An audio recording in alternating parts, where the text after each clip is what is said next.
अब प्लास्टिक के बैग से पैदा होंगे बच्चे, वैज्ञानिकों का दावा, कहा नहीं पड़ेगी महिला के गर्भ की जरूरत। सर्वे को लेकर युवाओं ने कही बड़ी बात। भ्रूण को महिला के शरीर से बाहर विकसित करने का दावा, लोगों ने कहा कुदरत के नियम से खेल करना पड़ेगा भारी। विज्ञान के चमत्कार पर लोगों ने उठाए सवाल। एक्टोजेनेसिस तकनीकी से बिना मां के प्लास्टिक के बैग से बच्चा पैदा करेंगे वैज्ञानिक। सर्वे को लेकर मचा बवाल, वीडियो में विस्तार से समझे पूरी बात।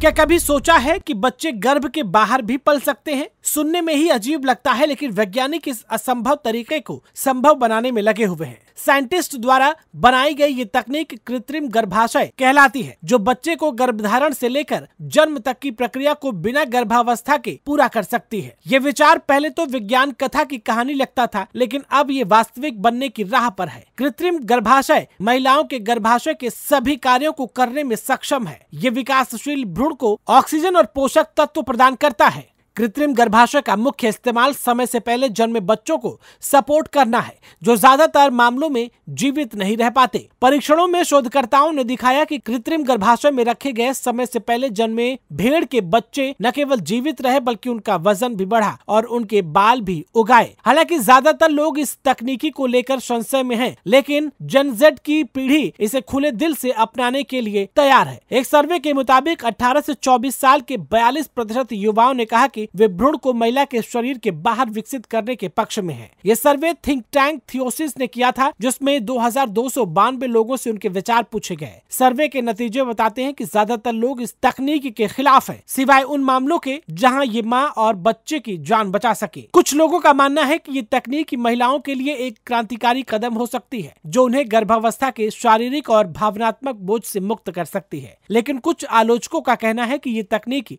महिलाओं के अस्तित्व के लिए खतरा बन सकती है। बता दें कि एक सामान्य गर्भावस्था में भ्रूण 37 से 40 हफ्तों तक मां के गर्भ में विकसित होता है। इस दौरान बच्चे के फेफड़े एमनियोटिक द्रव से भरे होते हैं और उसे ऑक्सीजन और पोषक तत्व मां के प्लेसेंटा के जरिए मिलते हैं। कृत्रिम गर्भाशय का उद्देश्य इन सभी प्रक्रियाओं को तकनीकी तरीके से दोहराना है, जहां बच्चे को एक बैग में रखा जाएगा और उसे कृत्रिम प्लेसेंटा के जरिए पोषक तत्व दिए जाएंगे। इस प्रक्रिया को एक्टोजेनेसिस कहा जाता है, जिसका मतलब है शरीर के बाहर किसी जीव का विकास होना। हालांकि ये तकनीक अभी संभव नहीं है, लेकिन भविष्य में ये मां के गर्भाशय की जगह ले सकती है। सर्वे के मुताबिक केवल 21% लोग इस विचार के पक्ष में थे, जबकि 52% लोग इसके खिलाफ थे। धार्मिक लोगों में इस विचार को समर्थन और कम मिला और पुरुषों की तुलना में महिलाएं कृत्रिम गर्भाशय के उपयोग के पक्ष में कम थी। थियोस के निदेशक चाइन मैकडोनाल्ड का कहना है कि लोग गर्भावस्था और जन्म के अनुभव को गहरा महत्व देते हैं और जीवन रक्षक स्थितियों के अलावा इस प्रक्रिया में तकनीकी हस्तक्षेप के खिलाफ है। हालांकि जेन ज़ेड की पीढ़ी इस तकनीकी को लेकर उत्साहित है। 42% युवाओं ने कहा कि वे कृत्रिम गर्भाशय के उपयोग के पक्ष में हैं। कृत्रिम गर्भाशय का मुख्य उद्देश्य समय से पहले जन्मे बच्चों की जान बचाना है। दोस्तों, इस तरह के आविष्कार कहीं न कहीं कुदरत के नियम को चुनौती देते हैं। ऐसे में कुछ लोग इसके पक्ष में तो कुछ इसके विपक्ष में खड़े नजर आते हैं। इस पूरे मामले को लेकर के आप क्या कुछ कहना चाहते हैं? आप चाहते हैं कि क्या कृत्रिम गर्भाशय का चलन धीरे धीरे बढ़े और लोग उसका इस्तेमाल करें, या फिर आप कुछ और सोचते हैं इस मामले में? कमेंट बॉक्स में अपनी राय हमें जरूर बताएं। इस वीडियो में फिलहाल इतना ही।